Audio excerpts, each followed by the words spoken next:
just threw like 50 golf balls at the side of the house.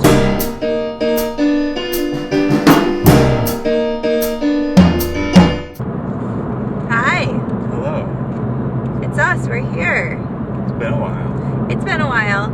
We've been socially distanced for some time. For us, that's looked like both of us working from home. Normal jobs, but at home. So that's been a little weird. We've been home for a couple months now, like everyone else, but it's kind of business as usual work-wise. We've been trying to stay home as much as possible, obviously. So what that's meant is lots of times for projects and lots of updates for you.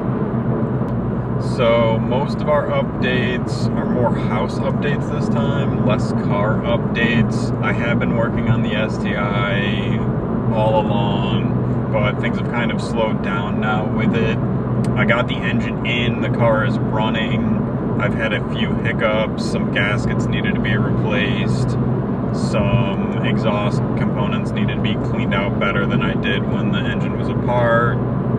Do you see the wheels on the XV? Those are those method wheels. Sir, Everybody has. Too bad it's slow as shit. Sorry, I'm so judgmental. STI aside, that's been like in the background consistently. So then when Adam's mad enough at the STI, he goes and works on other things. So what are those projects? So I started working on the railings of the house. So over a year and a half ago, we started tearing the railings of our 2-level deck in the front of our house apart, and it's been slow going. I had to completely replace the stairs because they were just a little smaller than we wanted, and at first I only wanted to replace like the top handrail of the deck, but once I started tearing that apart, I realized how rotten all of the deck wood was. Well, and also it wasn't very cute. Like it was very like contrived Swiss chalet. Yeah, it was a little bit much. And our house has a very specific like woodsy vibe to it, which we've tried to balance a little bit by switching out decor. I think very much my area of expertise without getting like too rustic and stuff. But this railing, it was just too much. It had these like diamond shaped, I don't know if there's a word for the slats, whatever. So even if we replaced the top just to make it, give it some structural integrity, it was still just ugly.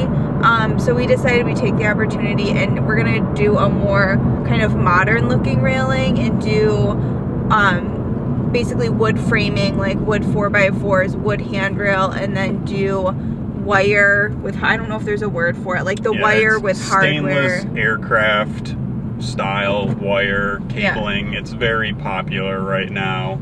Yeah, it's very like, I've seen cottages with it, and it's a cute balance of a little bit updated and modern, but the contrast of that against like a wood-sided house, it's good balance, right, of the kind of two styles without it being like so rustic that you're like, where am I? Do the 7 dwarfs live here? Because they don't, and I'm not Snow White, so correct that I'm not Snow White. I'm not. Anyway, so yeah, he's worked a little bit on that. Still a lot of work to go, but also the stairs, he didn't replace the stairs, he rebuilt the actual staircase completely. Like, we didn't buy. Right, there was just a few extra things wrong with it that I wanted to replace it. Not only was it very narrow, we tried to have a refrigerator delivered to us. This is actually what started all of this, and this is a fun anecdote. This honestly might warrant its own video. Like, okay, so we got this refrigerator. So that was our fridge story, which led to the stairs story, but the railing is still incomplete. I will say it's taken a long goddamn time, which I understand you're working on other stuff, but I do hope that we can wrap it up sometime in the near future. The deck's been a little bit of a thing. Adam also put the finishing touches on our bathroom, like our new bright white pretty switch plates and actual switches and outlets and whatever. Right. So I think the bathroom is pretty much done. We're gonna replace our shower is just like one of those insert things. We're gonna replace that eventually. Big excitement out in our neck of the woods is we have a well, which I do acknowledge that as we talk about all the things that are wrong with our house, one might stop and say, why did you buy this house? And honestly, that's a great question. The truth is we were desperate and I thought it was cute. So, yeah, don't buy a house with a well. It's stupid. We have very hard water, and we're finally going to get us some town water. So hard water tends to stain things like orange. That might not actually be the hardness. That might be the iron. Who knows? There's stuff in our water, whatever. But they are actively working on the project to bring town water to us. So we figured anything kind of shower related, in order to like prevent it from getting ruined as soon as we get it, we're just going to do after the water project is done. So for now, the bathroom painting, finishing touches, whatever, is basically complete. Right. Is that all the other things besides the main thing that we have not even addressed yet? You were going to mention some of your gardening projects. Oh yes, I've done some wee little projects that are often dwarfed by Adam's larger projects. I did some gardening. I planted a little herb garden situation in some pots. I drove all across creation to find a basil plant. I don't know why that was difficult.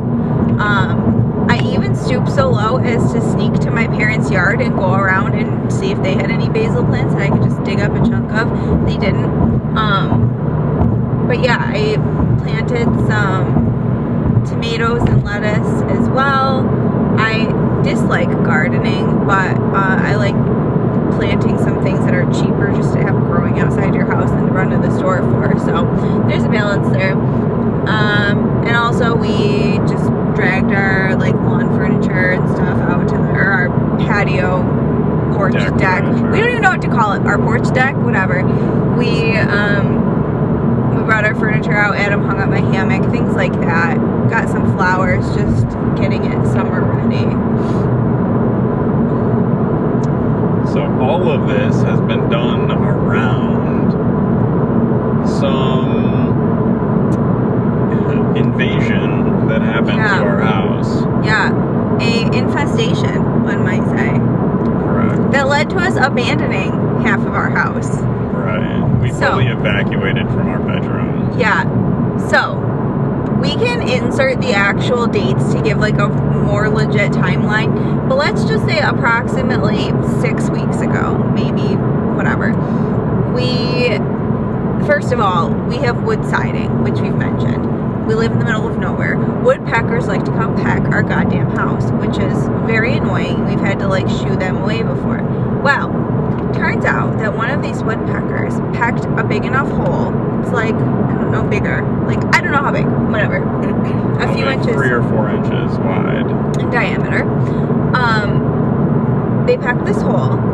And then other birds seem to have moved into the hole. We realized this when we heard some like things in the wall, you know, and we're like, what is that? Oh, I think it's birds. And so we got this feeling early on that birds were building a nest in our wall. And we're like, well, that's horribly inconvenient. Let's see how this goes.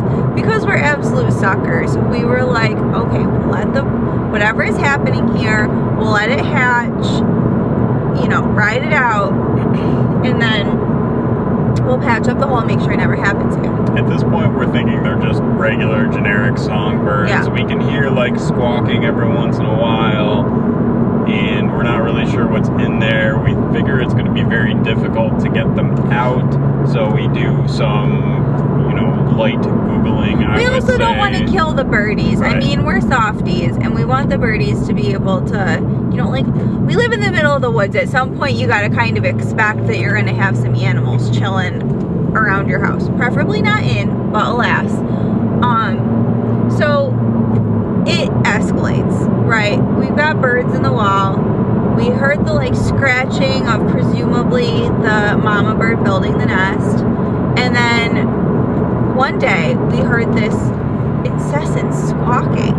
And I was like, I think they're fighting. Like, I didn't know what was going on. But then we realized very quickly what had happened was these baby birds had hatched and they were living in the wall. And so then we could see the mother bird would fly out and she'd land on this pine tree that was outside our bedroom window so we could watch it. This is in the wall of our bedroom. I think we mentioned that. But anyway, so we would see the mama bird go and we kind of got an idea what was going on, right? The babies would squawk, squawk, squawk. The mama would go get like food, come back, feed them, squawk, squawk, squawk. Well, it got to a point where these birds were squawking all day. Pretty much from sunrise until sunset. Yeah. And it's the time of year where sunrise happens before we happen to wake up. Right. So we got to a point where they were waking us up every day. And if you didn't go to bed early enough, like, it's like we had to match our schedules to the birds. Well, I was losing my actual mind. I would wake up from the birds squawking, take my pillow and my phone and go trudge upstairs and sleep on the couch in the loft for like several more hours. He would be working, which is also in the loft, so I'd be like sleeping in his office for like part of the day. It was a whole thing and it was awful. We tried earplugs, that really didn't work. Yeah. I mean, I wasn't ever going to bed early enough to wake up comfortably at 5 a.m., so that wasn't really an option.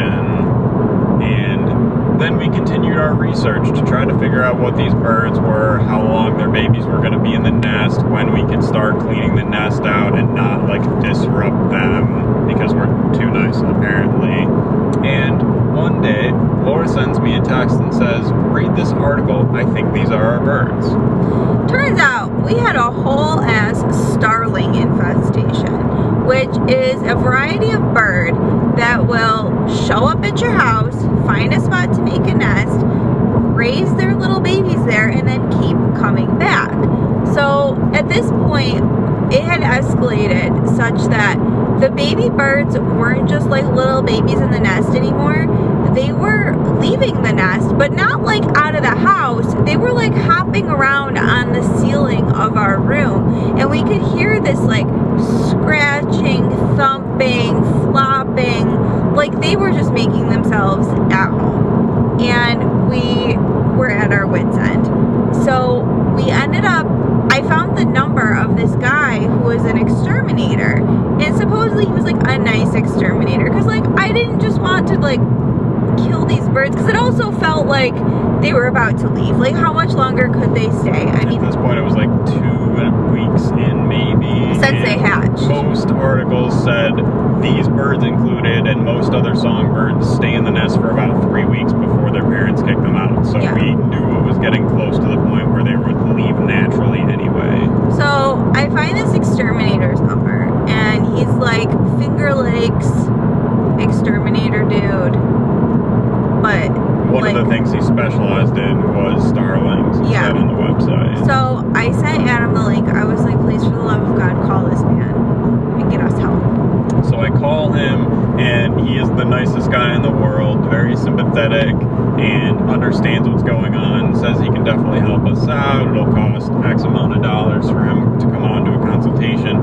However, because they're living in the walls, the best thing to do at this point is just to ride it out, let them leave the nest, clean the nest up, and board up the hole.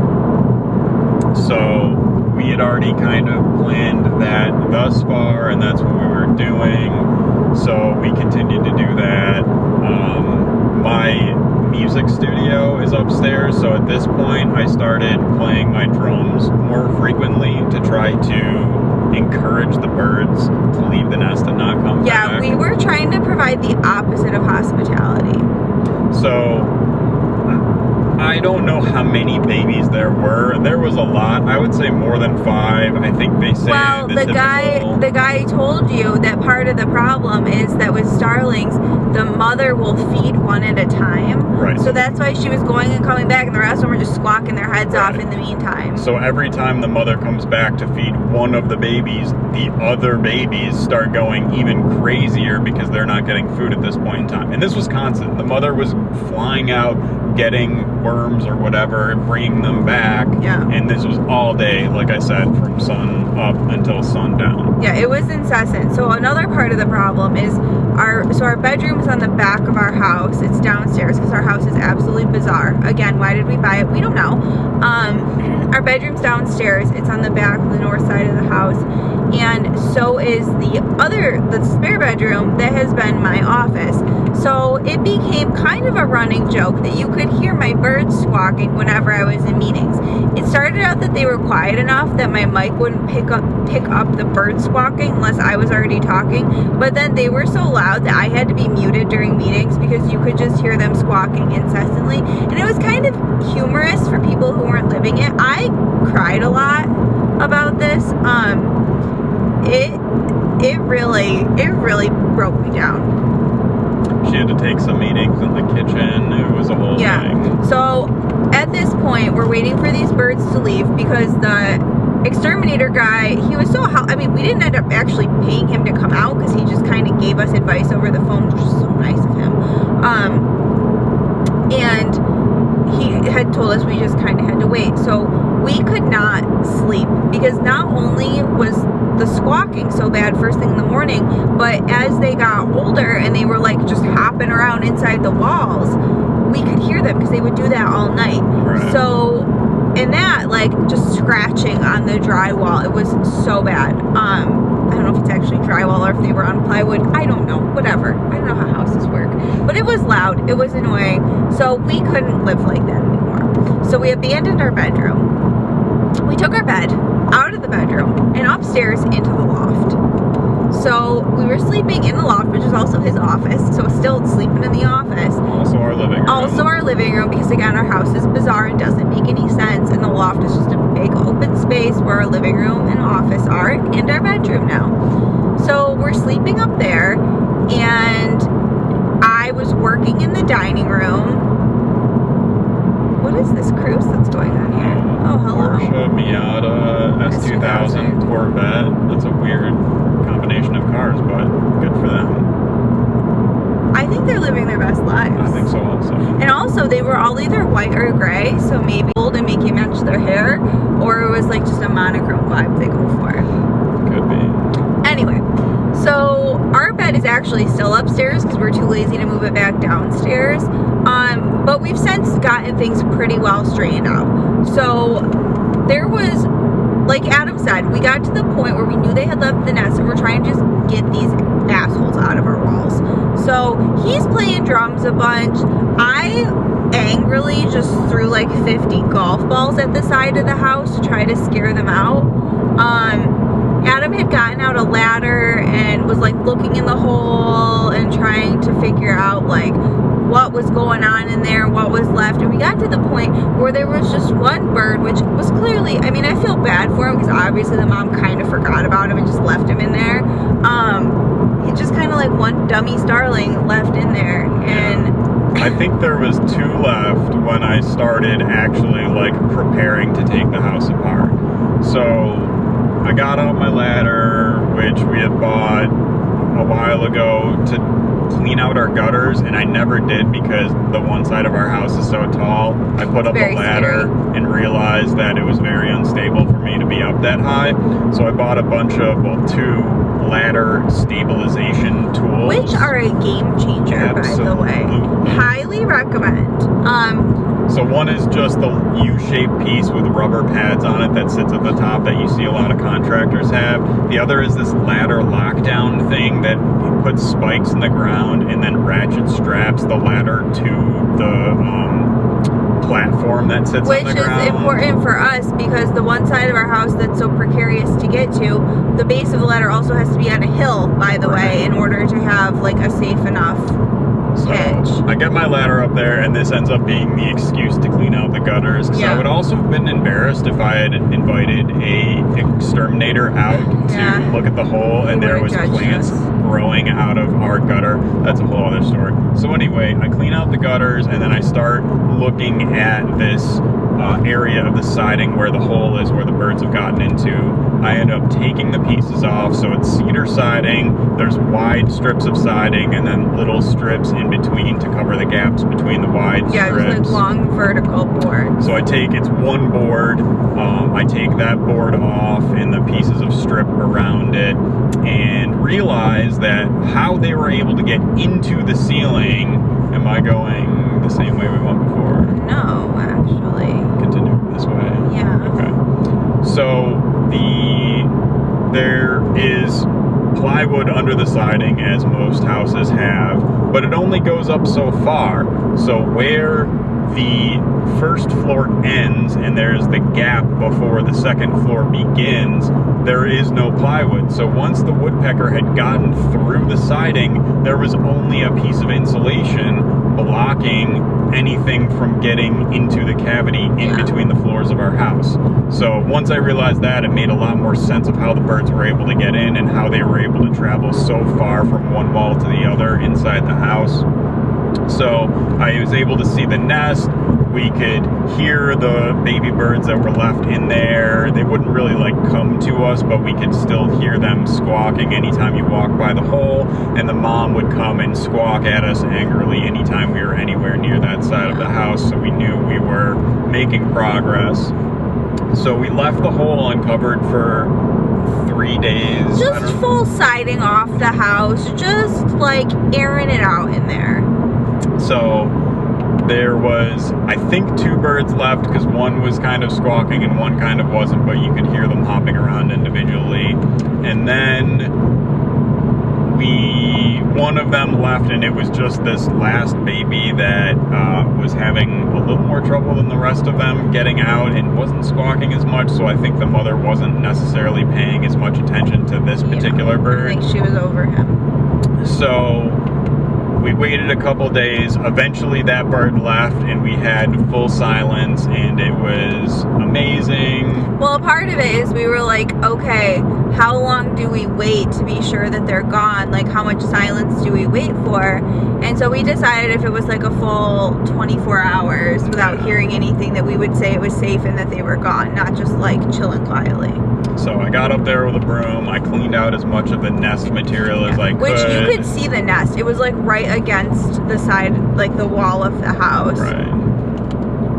And then I had, while waiting for the nest to like fully clean out, I had patched a hole over, or patched a piece over the hole in that piece of siding. So the birds are gone. We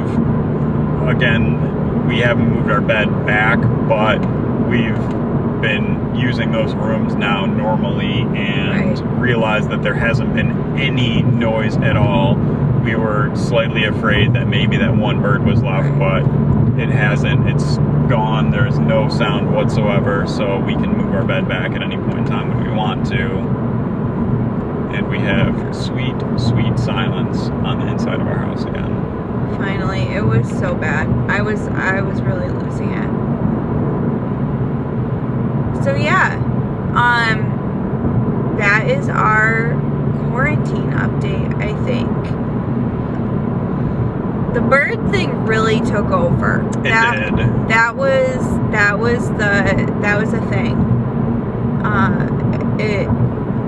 It was also one of those things where it's like just waiting was very painful. Very painful process. Yeah. Yep.